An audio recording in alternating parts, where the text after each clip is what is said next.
نحمدہ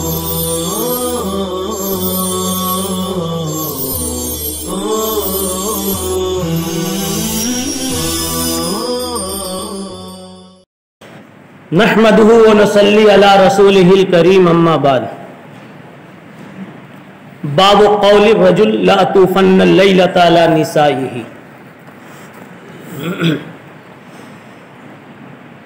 کتاب النکاح کا ایک ذیلی عنوان ہے، مرکزی عنوان تو کتاب النکاح ہے، نکاح و نکاحیات کا بیان ہے اس پورے مرکزی عنوان میں۔ تو نکاح سے متعلق جتنے ابواب ہو سکتے ہوں اور ان ابواب پر روایتیں مل سکتی ہیں حضرت کو، انہی روایات کے پیش نظر باب منعقد فرما رہے ہیں۔ باب کا حاصل ہے آدمی کا کہنا کہ میں آج کی رات اپنی ساری بیویوں کے پاس جاؤں گا، اطوفن اللیل علی نسائی، آدمی کا کہنا کہ میں اپنی ساری بیویوں کے پاس آج کی رات میں جاؤں گا، یعنی ہر بیوی سے ملاقات، مصاحبت، مجامعت کروں گا۔ یہ باب منعقد کر کے حضرت سلیمان ابن داؤد علیہم الصلاۃ والسلام کا واقعہ پیش فرما رہے ہیں۔ حدیث کی سند شروع ہو رہی ہے محمود ابن غیلان سے، پہنچ رہی ہے حضرت ابو ہریرہ رضی اللہ تعالی عنہ تک۔ آپ فرماتے ہیں کہ سلیمان ابن داؤد نے، سلیمان علیہ السلام نے فرمایا تھا لَأَطُوفَنَّ اللَّيْلَةَ بِمِئَةِ امْرَأَةٍ تَلِدُ كُلُّ امْرَأَةٍ غُلَامًا يُقَاتِلُ فِي سَبِيلِ اللَّهِ۔ سلیمان علیہ السلام نے کہہ دیا کہ میں آج کی رات میں 100 عورتوں سے مجامعت کروں گا، 100 عورتوں پر یعنی 100 بیویوں پر گشت لگاؤں گا، اور ہر عورت ایک لڑکا جنے گی، جو لڑکا آگے چل کر اللہ کے راستے میں جہاد و قتال کرے گا۔ فقال له الملک، ایک فرشتے نے کہا قل انشاء اللہ، سلیمان انشاءاللہ کہہ دو۔ فلم یقل ونسی، لیکن سلیمان علیہ السلام نہیں کہہ سکے انشاءاللہ، بھول گئے۔ فاطاف بہن، اور رات میں گشت لگایا انہن پر، ان عورتوں پر۔ فلم تلد منہن الا امرأۃ، کسی خاتون سے بھی کوئی بچہ پیدا نہیں ہوا سوائے ایک کے، ایک خاتون کے پیٹ سے بچہ ہوا، وہ بھی نصف انسان بنا، انشاءاللہ نہ کہنے کی وجہ سے برکت نکل گئی۔ اب اس موقع پر جناب رسول اللہ صلی اللہ علیہ وسلم نے فرمایا، قال النبی صلی اللہ علیہ وسلم لو قال انشاء اللہ لم یحنس، انشاءاللہ اگر وہ کہہ دیتے تو اپنی اس قسم میں وہ حانس نہیں ہوتے، انہوں نے قسم کھا کر یہ بات کہی تھی تو حانس نہیں ہوتے۔ وکان ارجا لحاجتہ، اور ان کی ضرورت اور ان کی خواہش اور تمنا کے پورا ہونے میں یہ چیز زیادہ معاون ثابت ہوتی اور ان کی ضرورت کے حل کے لیے زیادہ امید کا سبب بنتی۔ یعنی اگر وہ انشاءاللہ کہہ دیتے تو ان کی خواہش پوری ہو جاتی، ان کی امید کی تکمیل کے لیے امید زیادہ، ان کی آرزو کی تکمیل کے لیے امید زیادہ بڑھ جاتی۔ اس قضیے میں یہ بتایا کہ اس طرح کی بات کرنا یہ ناجائز نہیں ہے، البتہ ساتھ میں یہ سبق ملا کہ انشاءاللہ کہہ لینا چاہیے۔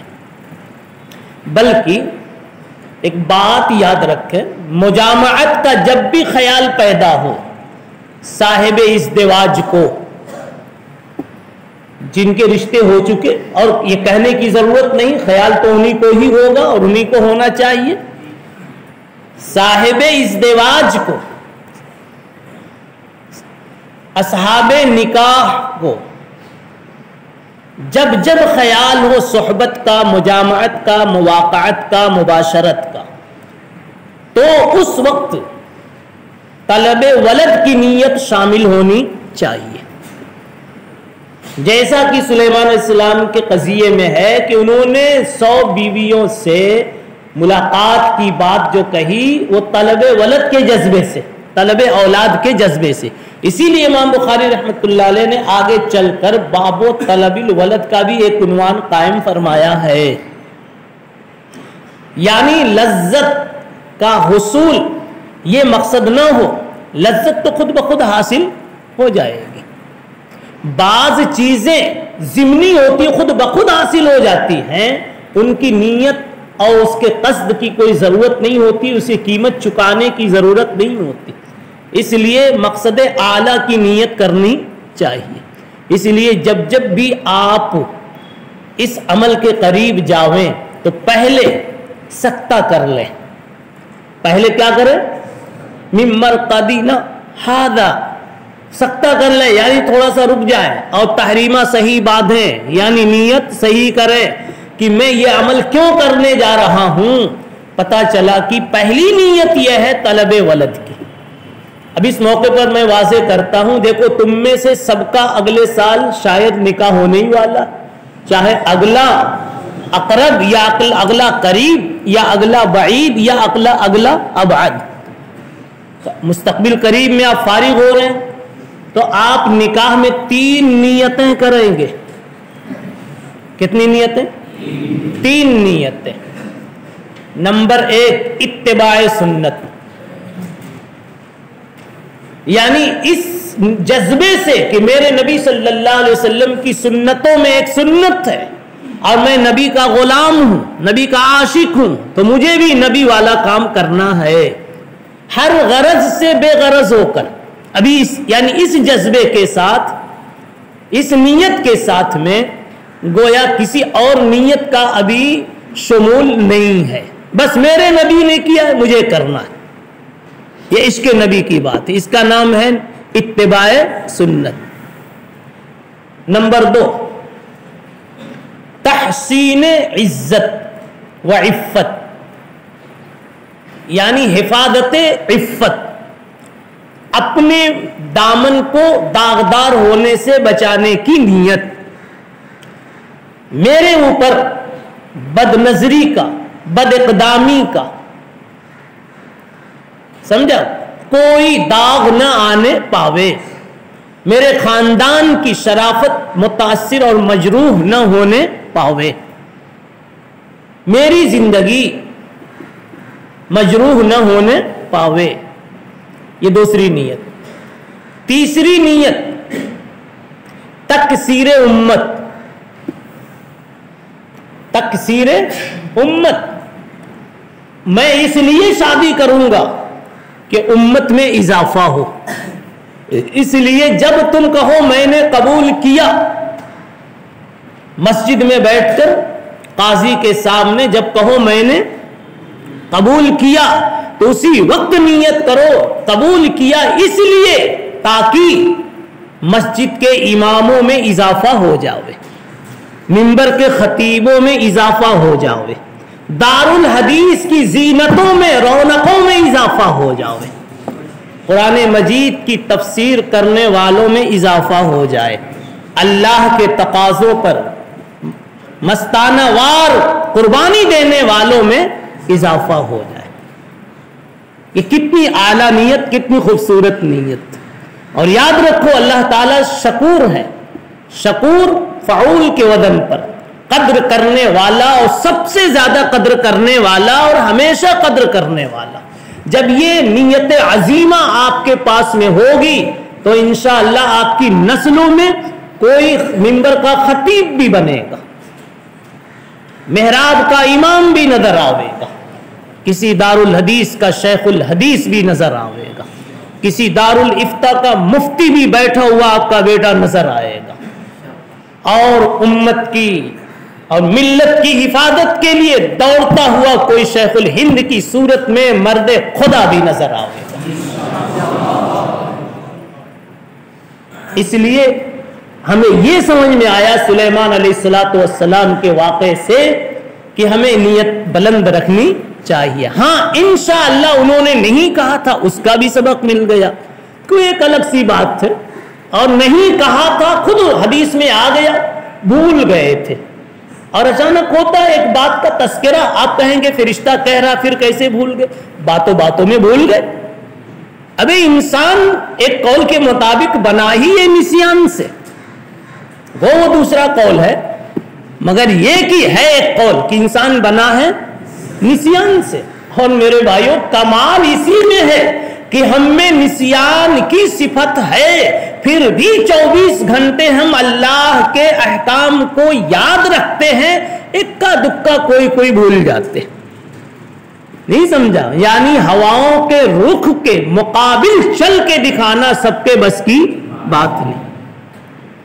جو کشتی ہواؤں کے رخ کے اپوز میں چل کر دکھا دے وے، اس کشتی کی کرامت تھے وہ۔ انسان بھولنے کا مزاج لے کر کے آیا ہے، لیکن پھر بھی نہ بھول کر کے ہر موقع پر اللہ اور اس کے رسول صلی اللہ علیہ وسلم کی سنت کو یاد کر کے عمل کر کے دکھا دیتا ہے۔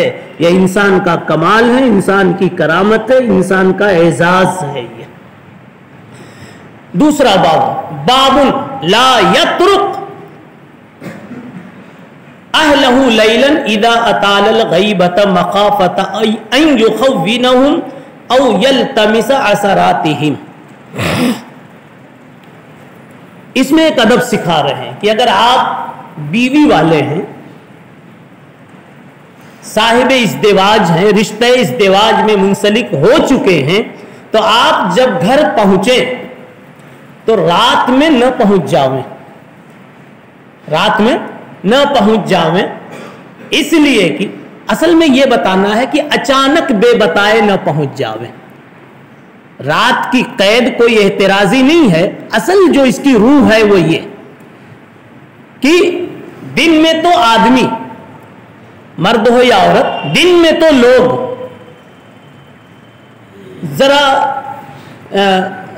قاعدے سے رہتے ہیں، کپڑے وپڑے ان کے سیدھے رہتے ہیں، اس لیے کہ معلوم ہے کہ اچانک کبھی بھی کوئی گھر میں خاتون آ سکتی ہے، کوئی بھی آ سکتا، لیکن رات کے وقت میں سونے کا وقت ہوتا ہے تو بے ترتیبی کا آدمی کبھی کبھی شکار ہوتا ہے، کوئی کپڑا کہیں ہے، کوئی کپڑا کہیں ہے، عورتوں کا دوپٹہ کہیں ہے، بال بھی بکھرے ہوئے، تو اس لیے رات کی بات کہی گئی۔ ورنہ اصل یہ بتانا اس باب میں کہ کوئی آدمی اچانک اپنی بیوی کے پاس بلا اطلاع کے نہ آ جاوے۔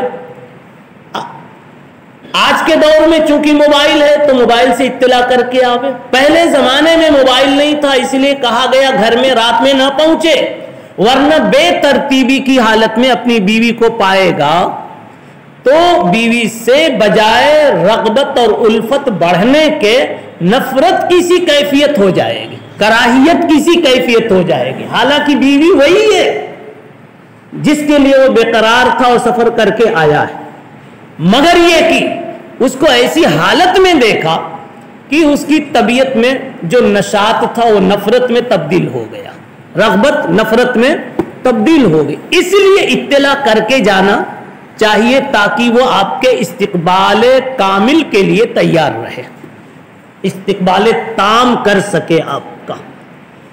اور دوسری بات یہ کہ کبھی یوں ہوتا ہے کہ عورت دروازے پہ نظر آ گئی، یا عورت کسی ضرورت سے کسی مرد سے بات کر رہی تھی، کوئی اہم ضرورت کی وجہ سے، پڑوس کے کسی آدمی سے یا کسی سے، اور آپ اچانک پہنچ گئے اور آپ نے دیکھ لیا، تو آپ کو خیانت کا شبہ ہونے لگے گا کہ میری غیر موجودگی میں یہ میرے متے اور بودے کے ساتھ خیانت کر رہی ہے، نہیں سمجھے؟ یعنی میرے حق میں دوسرے کو تصرف کا موقع دے رہی.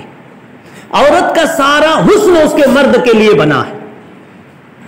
عورت کا سارا جمال کس کے لیے بنا ہے؟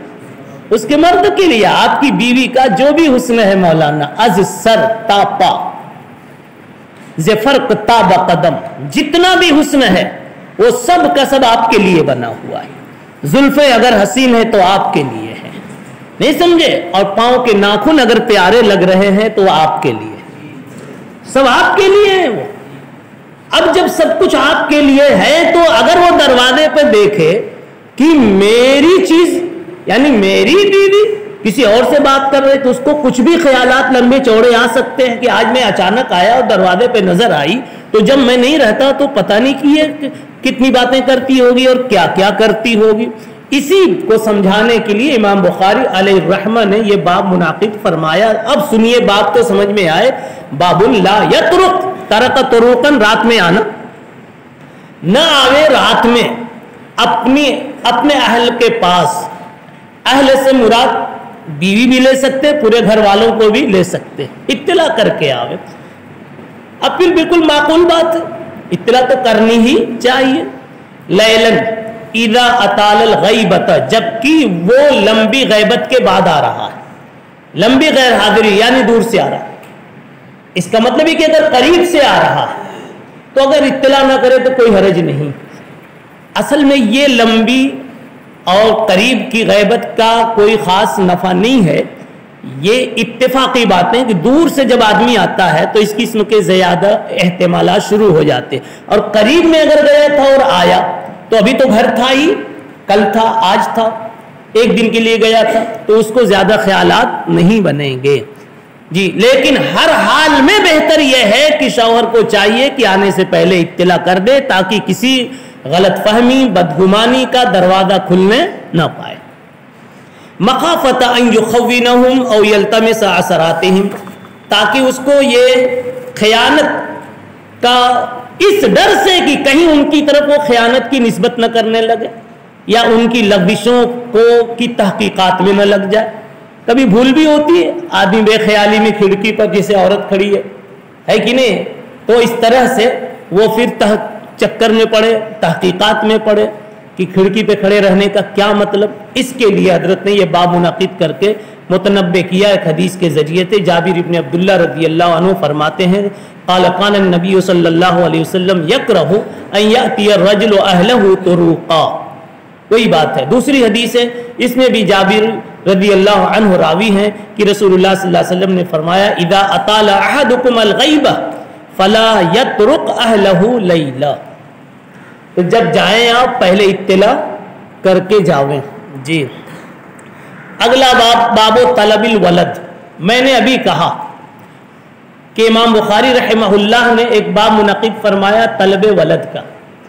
اس میں سبق یہ دیا ہے کہ جمع کیا جاوے، مجامعت کی جاوے تو حصول لذت محض جذبہ نہ ہو. وہ تو ایسی چیز ہے کہ وہ انفعالی چیز ہے، نہیں بھی چاہو تو لذت کا حصول ہو ہی جائے گا. تو جو خود بخود بغیر ہمارے کسی عمل کے، بغیر قیمت کے جو چیز مل رہی ہے اس کی نیت کرنے کی کیا ضرورت. جو نیت کے بغیر نہ ملے اس کی نیت کرو، جو قیمت کے بغیر نہ ملے اس کی قیمت دو نا. ثواب اس کے پیچھے نہیں سمجھا، ثواب اس کے پیچھے، یا نیک اولاد کی نیت پر جو ثواب ہے وہ ثواب اس کے پیچھے نیتی سے ملے گا. اس لیے مجامعت میں نیت کرنی چاہیے کہ اچھی اولاد نصیب ہو. اور میں نے ابھی کہہ دیا کہ اچھی اولاد سے مراد جو منبر و محراب کی زینت بن سکے اور امت میں شیخ الاسلام اور شیخ الہند کی مثال بن سکے. نیتیں تو بلند رکھنی چاہیے. ہمت بلند دار کے نزد خدا و خلق باشد بقدر ہمت تو اعتبار تو. جتنی اونچی نیت رکھے گا اللہ تعالیٰ اتنی ہی اونچا تمہارے حق میں فیصلہ فرمائیں گے. روایت جو آ رہی ہے وہ بھی حضرت جابر ابن عبداللہ ہی سے متعلق ہے. فرماتے ہیں جابر ابن عبداللہ کہ میں ایک غزوے میں رسول اللہ صلی اللہ علیہ وسلم کے ساتھ تھا. جب ہم واپس ہوئے تو میں ذرا جلدی جلدی گھر کی طرف جا رہا تھا، اپنی سواری آگے لے کے نکل گیا اور آپ صلی اللہ علیہ وسلم پیچھے تھے.